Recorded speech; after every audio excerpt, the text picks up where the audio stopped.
Hoje a TV Jornal da Cidade Online conversa com o deputado Carlos Jordi, que vai comentar vários assuntos da política nacional. Obrigada, deputado, por conversar conosco. Deputado senador Marcos Duval protocolou um requerimento de convocação de Jean Willis para se explicar sobre o caso Adélio. Será que agora vamos finalmente descobrir quem mandou matar Bolsonaro? Bom, esse é um grande desejo da maioria dos brasileiros, ao menos aqueles que queiram ver realmente a justiça sendo feita. Muitas pessoas se preocupam, ou ao menos tentam fazer com que a grande preocupação seja quem mandou matar Marielle, mas quem mandou matar Bolsonaro, que hoje é o nosso presidente, eu acho que é de maior importância ainda, porque é óbvio que havia interesses por trás daquela tentativa de assassinato na condução, nos rumos da condução do Brasil. Era um pleito eleitoral para vermos quem seria o presidente. Jair Bolsonaro estava despontando nas pesquisas e um cara toma uma atitude como aquela, de forma tão meticulosa, com tantos os detalhes sendo tomados, cabe a nós entender que aquilo foi feito de uma forma que havia pessoas que estavam tomando conta por trás, advogados que estavam cuidando daquela causa. Assim que ele foi preso, havia diversos advogados renomados tomando conta daquela causa e de advogados muito caros. Então tudo leva a crer que há sim um mandante por trás, ainda que ele seja inimputável. Temos que saber quem utilizou o inimputável para cometer aquele crime e assim restabelecer a justiça. Joyce Hasselmann assumiu que criou perfis nas redes sociais. Segundo a deputada, era para se defender, né? Logo ela que falou tanto em robôs, gabinete de ódio, parece que ela vai se comprometendo na criação de perfis fakes. Será o gabinete da Joyce, deputado? Na verdade é o gabinete da Pepa, né?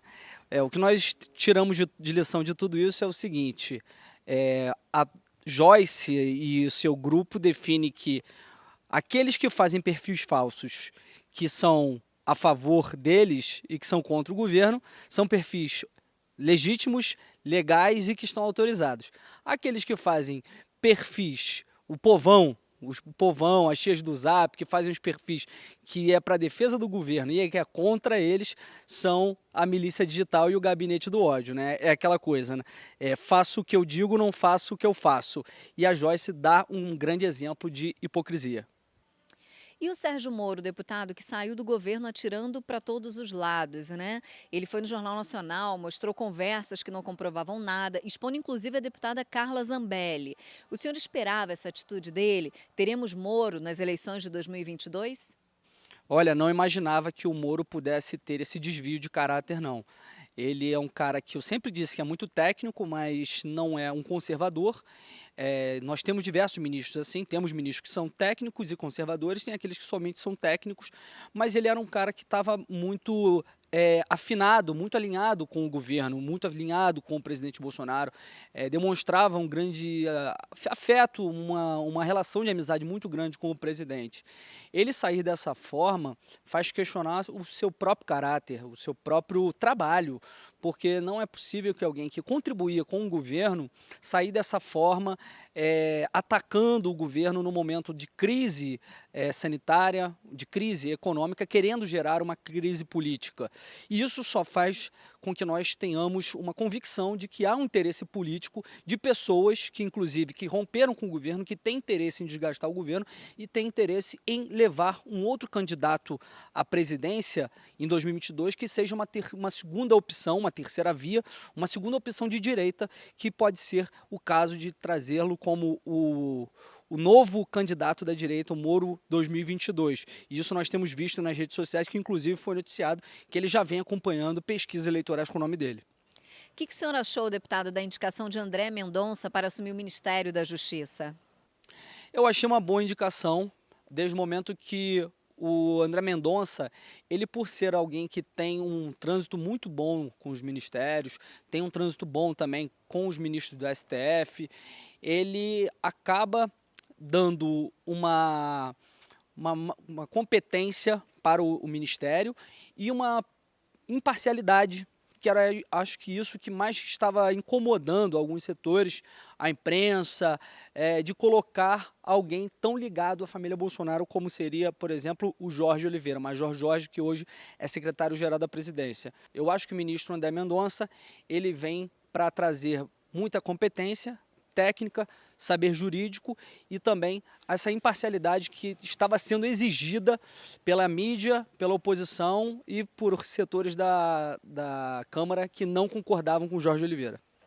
Como o senhor tem visto, deputado, atitudes ditatoriais de governadores e prefeitos que estão mandando prender as pessoas que saem da quarentena, enquanto se aproveitam da pandemia para desviar recursos públicos?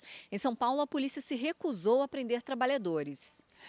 O princípio da legalidade, que é o princípio consolidado no nosso ordenamento jurídico, diz que não há crime sem lei que antes o defina. O que estão fazendo é querer legislar sem ter uma lei para tal. Querem fazer uma verdadeira ditadura, impedindo com que as pessoas deixem de ir para as ruas, impedindo o ir e vir, impedindo que as pessoas possam se locomover, em nome de uma suposta proteção contra a pandemia.